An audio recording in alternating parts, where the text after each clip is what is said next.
দোয়া করি আল্লাহ রাব্বুল আলামিন আমাদের প্রিয় হুজুর মুফতি বদলুল রশিদ সাহেবের মাদ্রাসা আল্লাহ কিয়ামত পর্যন্ত কবুল করেন, বলেন আমিন। আর একটু জোরে বলেন আমিন। আমরা দোয়া করি আল্লাহ রাব্বুল আলামিন আমাদের প্রিয় হুজুর মুফতি বদলুল রশিদ সাহেবকে আল্লাহ দীর্ঘ নেক হায়াত দান করেন, বলেন আমিন।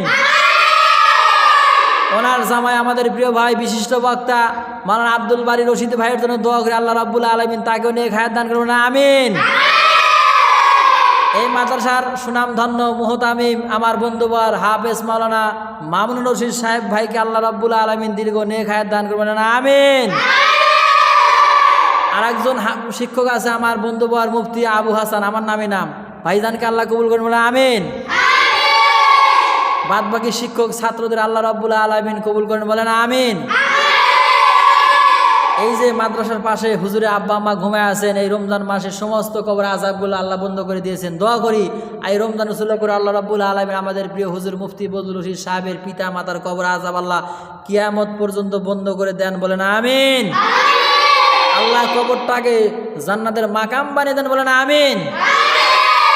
আমাদের আত্মীয় স্বজনগুলো যারা বিভিন্ন জায়গায় যারা ঘুমায় আছে আল্লাহ রাব্বুল আলামিন তাদের কবরটা জান্নাতের বাগান বানিয়ে দিন, বলেন আমিন। বিশেষ করে আজকে আপনি অডিটোরিয়াম দেখেছেন যার নামে প্রতিষ্ঠিত করা হয়েছে শহীদ আল্লামা দেলাওয়ার হোসেন সাইদি রহিমাহুল্লাহ, তার জন্য দোয়া করে আল্লাহ রাব্বুল আলামিন তার কবরটা জান্নাতের মাকাম বানিয়ে দেন, বলেন আমিন।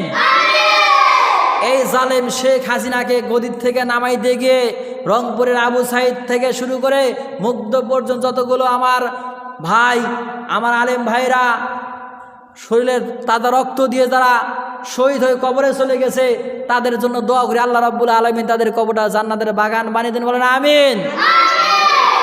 ইসলামী আন্দোলন করতে গিয়া আল্লামা দেলাওয়ার হোসেন সাইদি, মাওলানা মতিউর রহমান নিজামী, আলী হাসান মোহাম্মদ মুজাহিদ, আব্দুল কাদের মোল্লা, কামরুজ্জামান, মীর কাশেম আলী, বিএনপি নেতা সালাউদ্দিন কাদের চৌধুরী যারা ফাঁসি তরি দ্বারা গড়াই দিয়ে যারা কবরে চলে গেছে আল্লাহ রাব্বুল আলামিন দোয়া করে আল্লাহ রাব্বুল আলামিন রমজান উসুলা করে এই সমস্ত মানুষগুলোর কবরটা তুমি আল্লাহ জান্নাতের বাগান বানিয়ে দাও, বলেন আমিন।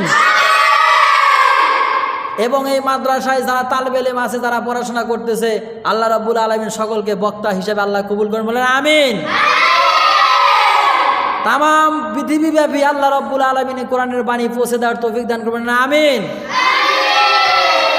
বিশেষ করে আমি সবচাইতে গুনাহগার মাওলানা মাহমুদুল হাসান শেরপুরি, আল্লাহ রাব্বুল আলামিন আমাকেও কোরআনের কথাগুলো মানুষের দ্বারে দ্বারে তামাম পৃথিবীব্যাপী বলার তৌফিক দান করবেন, বলেন আমিন। আল্লাহ রাব্বুল আলামিন আমাকে নেক হায়াত দান করবেন, আমিন।